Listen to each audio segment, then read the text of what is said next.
सामान्य अध्ययन के 1000 प्रश्नों की श्रृंखला में आप सभी का स्वागत है।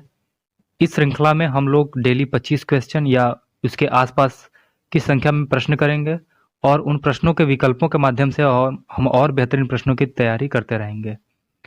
ये प्रश्न आपके किसी भी कॉम्पिटिटिव एग्जाम में जिसमें आपको जीएस पूछता है उसकी तैयारी बहुत बेहतरीन ढंग से करा देगा। तो चलिए शुरू करते हैं। पहला प्रश्न है, सिंधु नदी की सहायक नदी कौन सी है? सिंधु नदी जिसको ट्रांस हिमालयन नदी भी बोलते हैं। ट्रांस हिमालयन का मतलब जो हिमालय के उत्तर से नदियां निकलती हैं, हिमालय के पार से नदियां निकलती हैं, उसको ट्रांस हिमालयन नदियां कहते हैं। तो सिंधु नदी ट्रांस हिमालयन नदी है और इसकी सहायक नदियां हैं झेलम, चिनाब, रावी, ब्यास, सतलज। तो सतलज नदी सिंधु की सहायक नदी है। सिंधु की और भी सहायक नदियां हैं जो कि पाकिस्तान और अफगानिस्तान में बहती हैं। इंडिया में बहने वाली इसकी सहायक नदियां हैं झेलम, चिनाब, रावी, ब्यास और सतलज। यमुना जो कि खुद गंगा नदी की सहायक है। गोदावरी जिसे दक्षिण की गंगा के नाम से जाना जाता है। हिंडन नदी, हिंडन नदी के किनारे सिंधु घाटी सभ्यता का एक महत्वपूर्ण स्थल, सबसे पूर्वी स्थल आलमगीरपुर स्थित है। तो एक प्रश्न के साथ हम लोगों ने 4 प्रश्नों की तैयारी की और भी बेहतरीन प्रश्न हम आगे देखेंगे। दूसरा प्रश्न है, निम्नलिखित में से कौन सी नदी डेल्टा का निर्माण नहीं करती है? तो सबसे पहले ये जानेंगे कि डेल्टा होता क्या है। जब नदियां समुद्र में मिलती हैं तो जो अपने साथ जो गाद लेके जाती हैं तो वो समुद्र में सीधे न मिलके जब उसकी नदी की स्पीड कम होती है तो वो किनारे पर इकट्ठा होना शुरू कर देते हैं और नदी और समुद्र के मुहाने पर वो इकट्ठे होते हैं जिन्हें डेल्टा कहा जाता है। तो जब नदियों की स्पीड कम होती है तो डेल्टा का निर्माण होता है, लेकिन जब बहुत तेज होती है तो एस्चुरी इनका निर्माण करती है। भारत में जो भी नदियां पूर्व से पश्चिम की ओर बढ़ती हैं, यानी कि पूर्व से पश्चिम दिशा की ओर बहेंगी, जैसे कि दक्षिण में जो पेरियार नदी है और भी बहुत सारी नदियां हैं, दक्षिण भारत की नदियां अधिकतर पूर्व से पश्चिम की ओर बहती हैं। तो इन नदियों की स्पीड बहुत तेज होती है, तो इसलिए ये डेल्टा का निर्माण नहीं करती हैं। ऐसे में याद कर सकते हैं कि जो नदियां अरब सागर में गिरती हैं वो डेल्टा का निर्माण नहीं करती हैं। जो नदियां पश्चिम से पूर्व की ओर बहेंगी, गंगा हो गई, ब्रह्मपुत्र नदी हो गई या फिर दामोदर नदी, तो ये सारे डेल्टा का निर्माण करेंगे बंगाल की खाड़ी में। डेल्टा का निर्माण नहीं करने वाली में नर्मदा नदी डेल्टा का निर्माण नहीं करती। ये पूर्व से पश्चिम की ओर बहती है और अरब सागर में जाके अपना पानी गिराती है। बाकी तीनों नदियां बंगाल की खाड़ी में गिरती हैं और ये वहां पर डेल्टा का निर्माण करती हैं। तीसरा प्रश्न है, किस नदी को बूढ़ी गंगा के नाम से जाना जाता है? पिछले भी प्रश्न में हमने देखा कि गोदावरी नदी को बूढ़ी गंगा के नाम से जाना जाता है। इसे दक्षिण की गंगा भी कहते हैं। यह दक्षिण भारत की सबसे लंबी नदी है। फिर ब्रह्मपुत्र नदी, ये भारत में बहने वाली नदियों में सबसे लंबी है। ये भारत में उतनी हिस्से में नहीं बहती है, लेकिन अगर इसके शुरुआत से लेकर अंत तक देखेंगे तो ये जितनी भी नदियां भारत से होकर गुजरती हैं उनमें ये सबसे लंबी नदी है। वैसे भारत में सबसे लंबी नदी गंगा नदी है, 2525 किलोमीटर। सरस्वती जो कि विलुप्त नदी है और कृष्णा जो कि दक्षिण भारत की नदी है। चौथा प्रश्न है, यमुना की सहायक नदी नहीं है। यमुना की सहायक नदियों में देखेंगे तो यमुना ऐसे प्रयागराज में जाके गंगा में मिल जाती है, तो इसके दाहिने हाथ से चंबल, सिंध, बेतवा और केन नदियां आके मिलती हैं। तो चंबल, बेतवा और केन ये तीनों सहायक नदियां हैं, जबकि सोन नदी यमुना की सहायक नदी नहीं है। सोन किसकी सहायक नदी है? गंगा की। दाहिने हाथ से आके मिलती है गंगा में और बाकी तीनों नदियां यमुना की सहायक नदियां हैं। अगला प्रश्न है, बंगाल का शोक किस नदी को कहा जाता है? तो जो नदी जिस स्थान पर बहुत ही भयावहता लाती है, बाढ़ की अधिकता होती है, वो वहां के शोक के रूप में जानी जाती है। तो दामोदर नदी बंगाल का शोक है। ये चारों नदियां बंगाल में बहती हैं। हुगली नदी जिस पर प्रसिद्ध हावड़ा का पुल है, हावड़ा का ब्रिज है। गंगा नदी ही 2 भागों में बढ़ जाती है, जिसे एक को हुगली बोलते हैं, एक को गंगा बोलते हैं।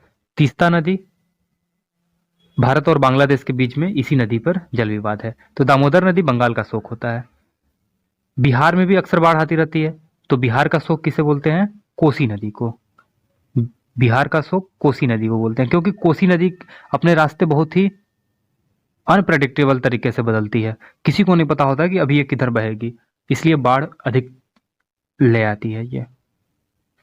छठा प्रश्न है, 1857 की क्रांति का निम्नलिखित में से किसने नेतृत्व नहीं किया था? 1857 की क्रांति, जिसे विनायक दामोदर सावरकर ने भारतीय स्वतंत्रता की पहली क्रांति के रूप में बताया है।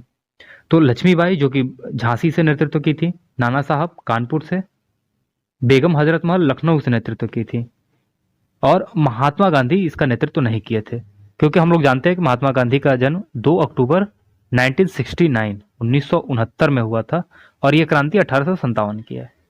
स्वतंत्रता में महात्मा गांधी का योगदान अद्वितीय है, लेकिन 1857 की क्रांति के समय इनका कोई योगदान नहीं है। अगला प्रश्न है, 1857 की क्रांति के बाद निम्नलिखित में से क्या बदलाव हुआ?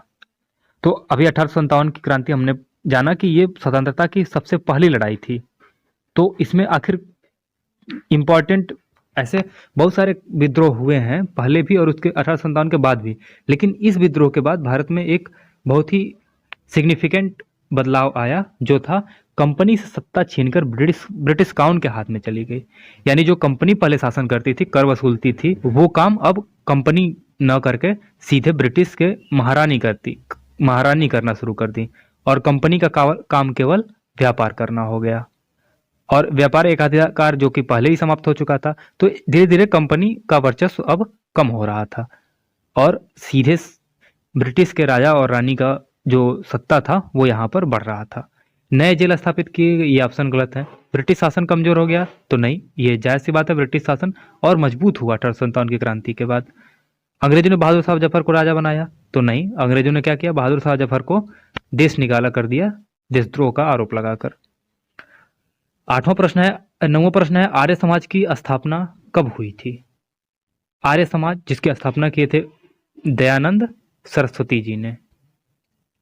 दयानंद सरस्वती, जिनका एक प्रसिद्ध नारा था वेदों की ओर लौटो, तो ये भी प्रश्न पूछता है वेदों की ओर लौटो किसका नारा था? तो दयानंद सरस्वती। इनकी एक किताब है सत्यार्थ प्रकाश, सत्यार्थ प्रकाश, जो आर्य समाज का एक महत्वपूर्ण किताब है। तो आर्य समाज की स्थापना हुई थी 1875 में, 1815 में प्रार्थना समाज की स्थापना हुई थी, 85 में कांग्रेस स्थापित हुआ था। 10वां प्रश्न है, दिल्ली सल्तनत के वंशों का सही क्रम क्या है? दिल्ली सल्तनत 1206 से 1526, 1206 से 1526 के बीच में दिल्ली सल्तनत रहा, जिसमें 5 वंश हुए। सबसे पहला वंश था गुलाम वंश, फिर खिलजी, तुगलक, सैयद और लोधी। ऑप्शन नंबर सेकंड, गुलाम, खिलजी, तुगलक, सैयद और लोधी। इसमें तुगलक वंश जो था वो सबसे अधिक समय तक शासन किया, और खिलजी वंश सबसे कम समय तक। 11वां प्रश्न है, निम्नलिखित में से किसके समय में फायान भारत आया था? तो फायान भारत आया था चंद्रगुप्त द्वितीय के समय में। हर्षवर्धन के समय में वेनसांग भारत आया था। फायान के बारे में जानेंगे कि फायान का एक किताब है फा क्यू की, इसके बारे में भी बहुत बार प्रश्न पूछा है कि फायान ने कौन सी किताब लिखी थी, तो फा क्यू की। 12वां प्रश्न है, किस विटामिन की कमी से रिकेट्स होता है? तो विटामिन डी की कमी से रिकेट्स होता है, इसमें पैर टेढ़े हो जाते हैं और ये हड्डियों से संबंधित बीमारी है। विटामिन डी का सबसे महत्वपूर्ण स्रोत है सूर्य का प्रकाश। 13वां प्रश्न है, प्रकाश वर्ष किसका मात्रक है?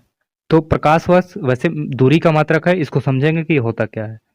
प्रकाश की स्पीड होती है 3 लाख किलोमीटर प्रति घंटा, यानी कि 3 × 10⁸ मीटर पर सेकंड। इतने समय में 1 सेकंड में इतना दूरी प्रकाश तय करता है।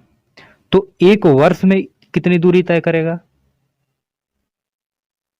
एक वर्ष में जितनी दूरी तय करेगा उसे बोला जाता है प्रकाश वर्ष।